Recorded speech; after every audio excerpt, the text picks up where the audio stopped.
No tomb has ever been found inside the Great Pyramid of Giza. Not a mummy, not a name carved into a wall, not a single piece of jewelry left behind for the dead. And the more you look at what's actually inside that structure, the engineering, the geometry, the stone, the harder it becomes to believe a tomb is what it was ever meant to be. The official explanation is straightforward. The textbooks say Khufu, the pharaoh, built this pyramid around 2560 BC as his eternal resting place. He died, they buried him inside, grave robbers came, the body vanished, case closed. But let's stay with that for a second.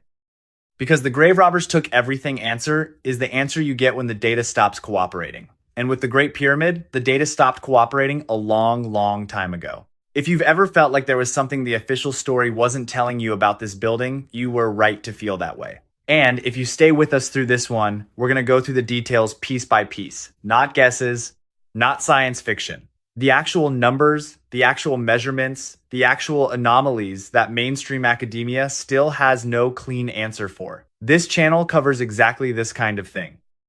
If that's what you're looking for, now is a good time to make sure you're subscribed, because we go here every week. Let's start with what the textbooks actually say and why the numbers don't hold it up. The conventional story rests on a few pillars. First, ancient Egyptians built it.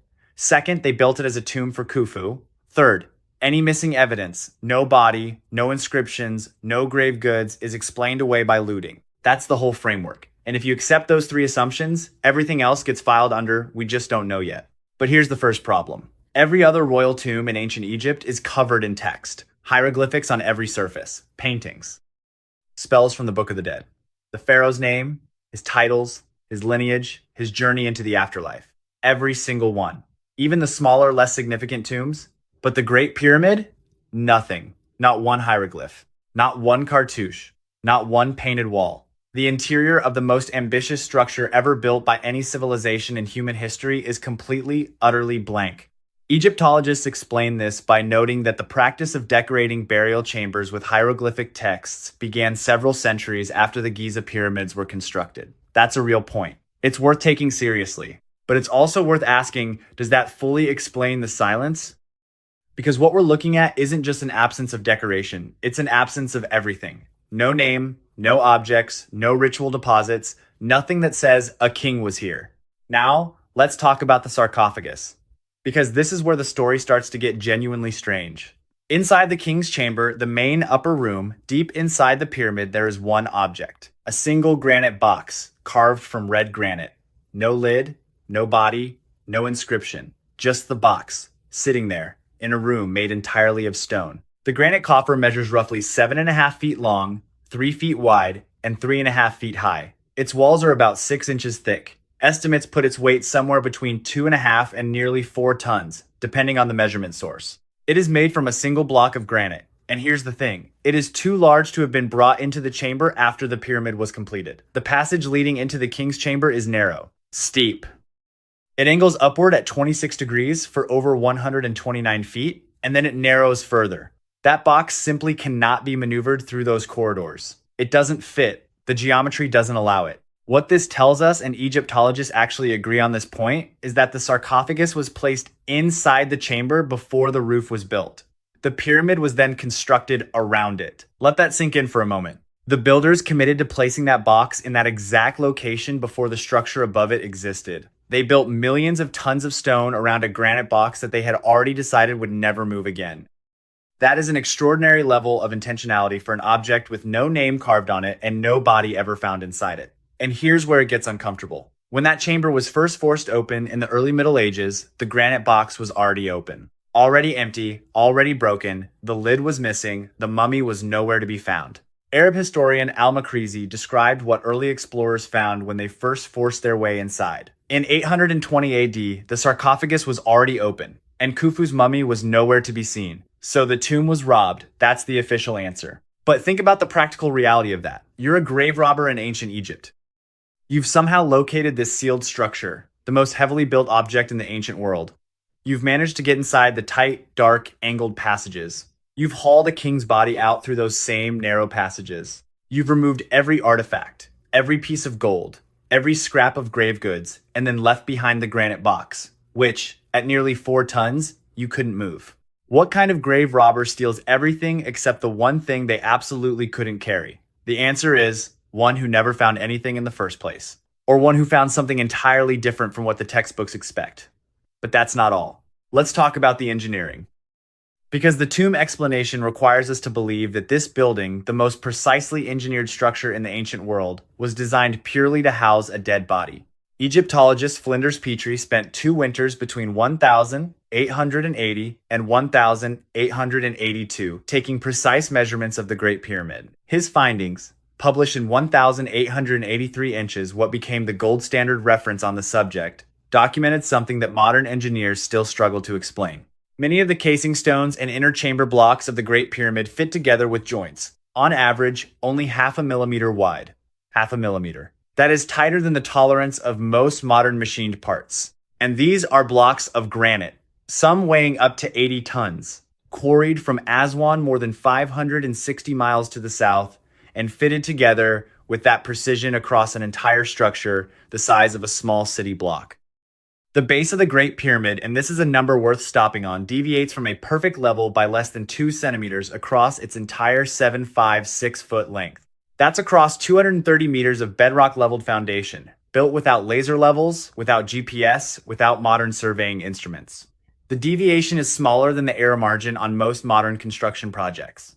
And the 4 sides of the base differ from each other in length by less than 8 inches total. 8 inches across a 7.56-foot structure built 4,500 years ago. And the orientation? The Great Pyramid sides are oriented to the 4 cardinal points north, south, east, west, with an accuracy of 3/60ths of a degree. 3/60ths of a degree. Modern engineers looking at that number have described it as essentially perfect true north alignment, achieved without any magnetic instrument we know of, since magnetic compasses weren't in use in ancient Egypt. Some researchers believe the builders used stellar alignments. Others aren't sure. What they all agree on is that this level of accuracy is extraordinary. The question is, why does a tomb need that? Why does a tomb need half-millimeter joint tolerances? Why does a tomb need nearly perfect cardinal alignment to within 3/60ths of a degree? Why does a tomb need a base leveled to within 2 centimeters across its entire footprint? A burial chamber needs to be sealed and solid. It doesn't need to be a geodetic instrument. Tombs don't need to be precise. They need to be permanent. This building is both, but it is precise in ways that a tomb doesn't require, which means the precision was serving some other purpose. Now here's where it gets really interesting. In 2017, something changed.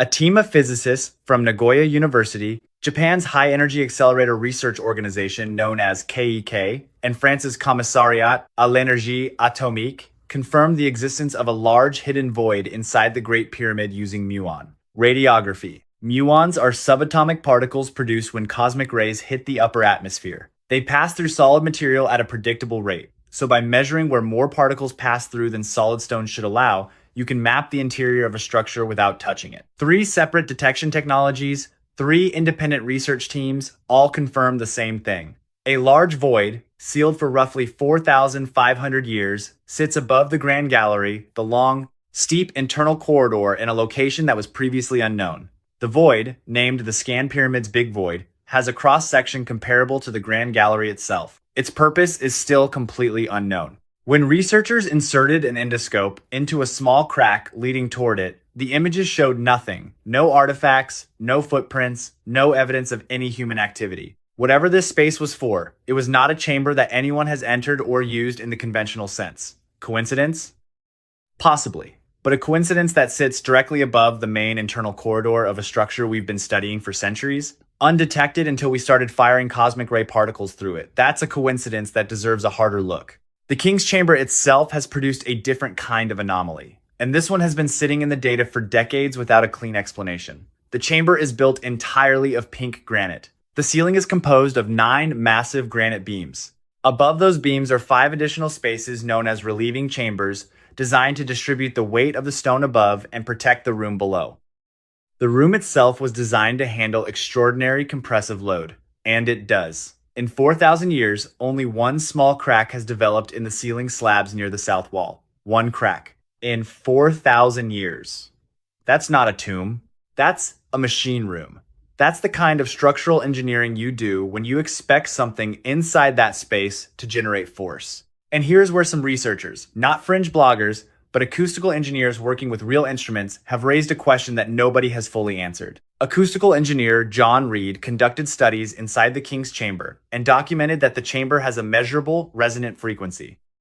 The room itself resonates, and the granite coffer, the so-called sarcophagus, resonates at a frequency approximately 4 Hz offset from the chamber itself. The interaction between those two slightly different resonant frequencies, measured from inside the box, produces a beat frequency, a pulse, that, according to Reed's findings, closely matches the resting heart rate of a newborn infant. Now, is that intentional? Was the chamber designed to do that? That's a question that data alone cannot answer.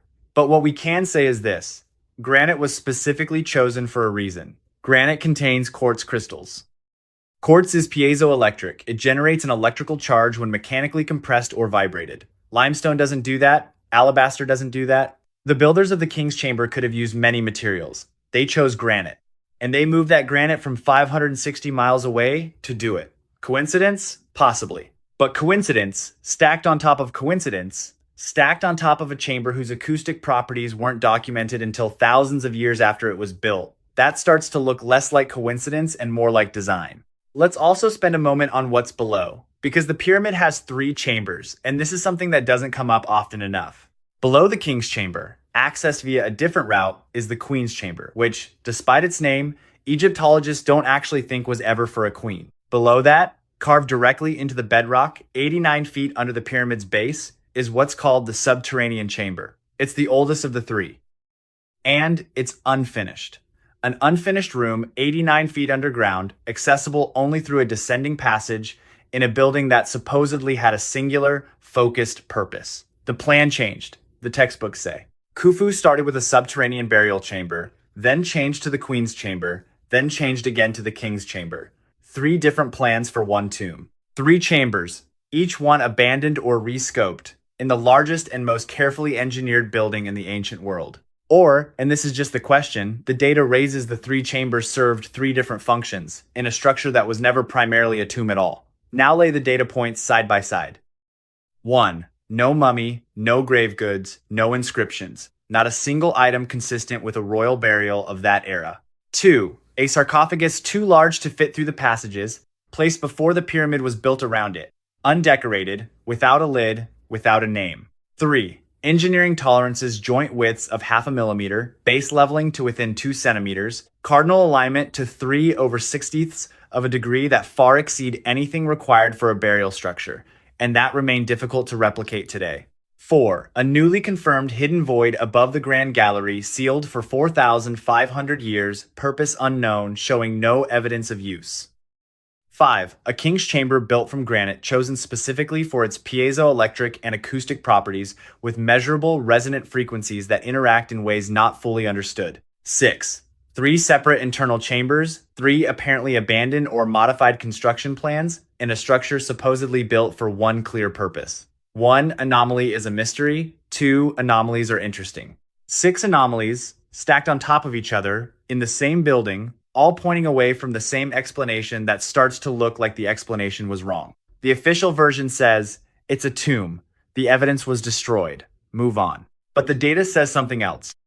The data says this building was engineered to a standard that no other Egyptian monument ever reached, before or after. The data says the interior was never decorated the way tombs were decorated. The data says the stone was chosen not for its beauty or its symbolism, but for its physical properties. And the data says there are still rooms inside it that no one has ever entered, sealed, since the day they were closed. Here's the inversion that reorders everything. We assume the tomb came first, that the Great Pyramid's purpose was burial, and that everything else is secondary. But what if that assumption is backward?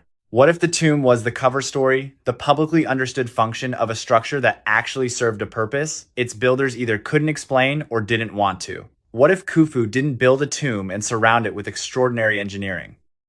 What if someone built an extraordinary machine, and the story of Khufu was the explanation that made sense to everyone who came after? That proves nothing about what the machine did, but it proves the question is far older than any answer we've been given. The sarcophagus sits in that chamber right now, empty, open, resonating at a frequency that matches a heartbeat, in a room built from stone that generates electricity when vibrated, at the center of a structure aligned to the stars with an accuracy that took us until the age of GPS to fully measure. sealed rooms above it, unfinished rooms below it, and not one name scratched into any of it. What was it for? We genuinely don't know. And that might be the most honest sentence anyone has ever said about this building. What we do know is this: the Great Pyramid is not done revealing itself. The muon scanning technology that found the Big Void in 2017 is still being refined. Non-destructive research continues at the site. There are corridors inside that building that have only been explored by robots. There are voids that have only been glimpsed through endoscope cameras. There is more inside that structure than we've ever seen. What stands above the ground is only half the story. The next video goes underground, beneath the plateau, beneath the pyramid itself, into the passages and chambers that the official tour never shows you. We'll see you there.